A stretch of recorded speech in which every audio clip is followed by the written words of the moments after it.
पर साइन होना बाकी है और उसी का इंतज़ार है, तो कब तक वो पूरा हो पाएगा? देखिए, आरक्षण का जो बिल के बारे में मैं बताना चाहती हूँ कि मैंने एक पत्र लिखा था सीएम साहब को, और जो परिस्थिति 58 को लेकर जो हाई कोर्ट ने उस संशोधन को जो है 2012 का जो हुआ था, जिसमें 50 से ऊपर 58 कर दिया था, और उसको उन्होंने अवैधानिक रूप से घोषित कर दिया।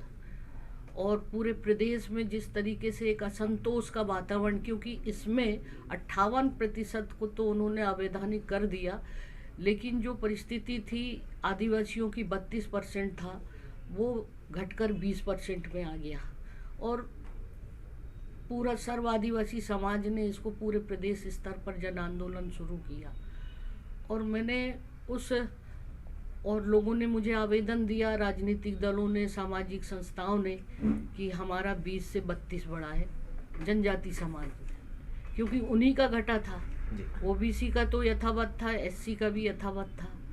तब मैंने मुख्यमंत्री जी को कहा था, लिखा था, और व्यक्तिगत तौर पर भी मैं जानकारी ले रही थी कि इसमें तत्काल कार्रवाई होनी चाहिए। पूरे प्रदेश में एक असंतोष का वातावरण है, और मैंने स्पेशल, आज मैं आपको बता रही हूँ, केवल जनजाति समाज के लिए ही सत्र बुलाने के लिए मांग किया था, कि चूँकि इसमें केवल आदिवासी वर्ग का ही 32 से 20 हुआ था, और इसके लिए मैंने कहा था, मतलब एक सुझाव के तौर पे कहा था कि अगर अध्यादेश लाना चाहें तो अध्यादेश लाइए, या विशेष सत्र बुलाना है तो विशेष सत्र बुलाए। जैसा भी सरकार ने इसको विशेष सत्र बुलाकर ये मतलब संशोधन विधेयक लाए। अब देखिए, मैं आज पहली बार आप लोगों के सामने ये जानकारी दे रही हूँ कि मैंने केवल जनजाति समाज के लिए सत्र बुलाने की बात कही थी। अब इस विधेयक में ओबीसी, आपका अन्य समाज का 3%, और एससी समाज का 1%, और 32। तो ऐसी परिस्थिति में मेरे सामने अब ये आ गया कि जहां 58% पर कोर्ट अवैधानिक घोषित करता है, तो ये बढ़कर 76 हो गया। अगर केवल आदिवासी जनजाति समाज का ही संशोधन होता 20 से 32, तो मेरे लिए तत्काल हस्ताक्षर करने में कोई दिक्कत नहीं थी, क्योंकि उसका जो परसेंटेज है, उसका जो डाटा सरकार के पास था, तो वो उनमें कोई दिक्कत नहीं थी। अब चूंकि 76% ओबीसी का और 13% एससी का और अन्य का, ऐसे 76%, तो ये जो एक तकनीकी पहलू आया है कि मेरे सामने ये देखना है कि क्वांटिफाइबल जो डाटा है, वो उस डाटा की जानकारी लेना। दूसरी बात है कि जो अन्य समाज का जो हुआ 3% का, उसमें किस तरीके का ये डाटा तैयार किया है।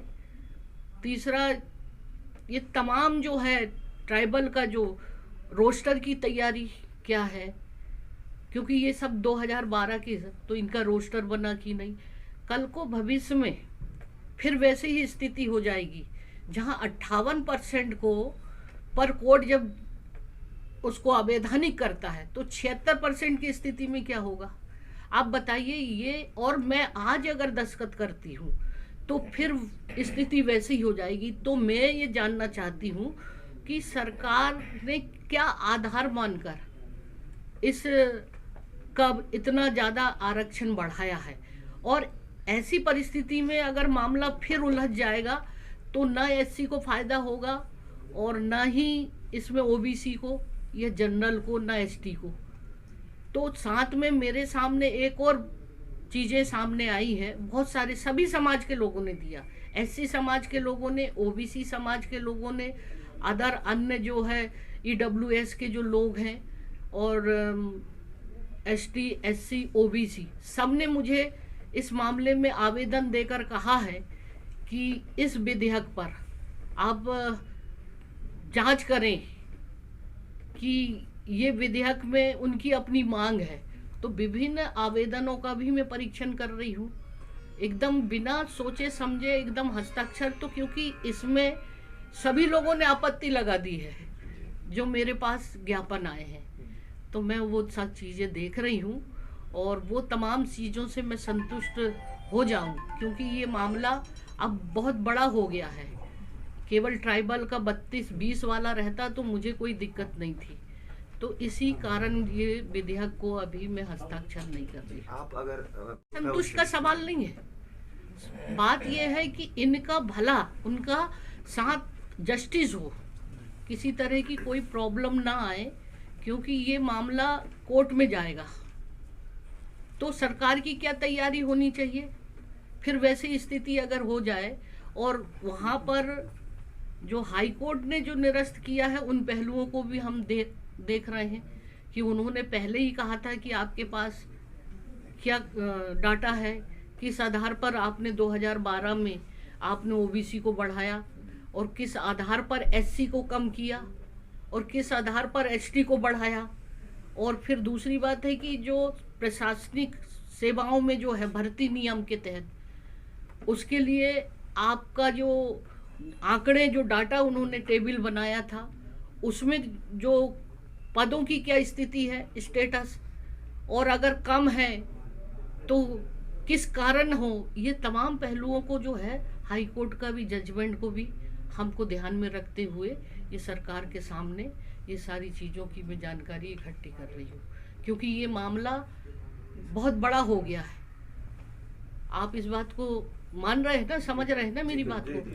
तो मैडम ऐसे में सवाल होता है कि अगर इसमें ये परिस्थिति रहे कि एक समाज के कल्याण के चक्कर में दूसरे समाज का अगर अहित होता दिख रहा है, तो ये बिल आप फिर से सरकार को वापस भेज सकते हैं?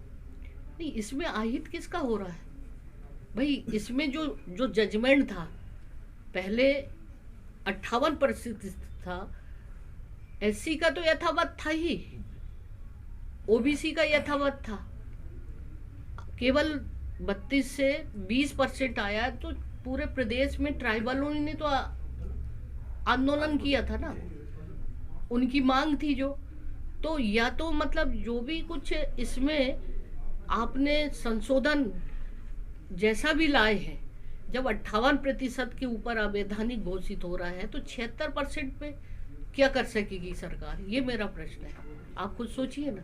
तो इसमें 1% केवल ट्राइबल का मामला नहीं है, सभी के लिए है। अगर कोर्ट में जाएगा तो सभी का होगा, केवल एसटी का ही नहीं होगा।